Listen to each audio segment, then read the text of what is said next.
اعوذ باللہ من الشیطان الرجیم بسم اللہ الرحمن الرحیم وَإِذَا مَرِضْتُ فَهُوَ يَشْفِينِ صدق اللہ العظیم۔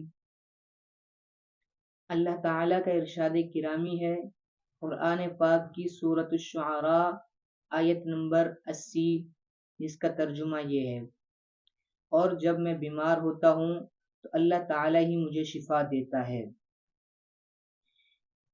اس کا انگریزی میں ترجمہ یوں ہوگا And when I am ill, it is he who cures me.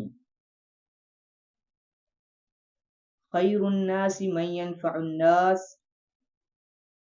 کنز العمال کی حدیث نمبر 1434، جس کا ترجمہ یہ ہے، لوگوں میں سے بہترین شخص وہ ہے جو دوسروں کے لیے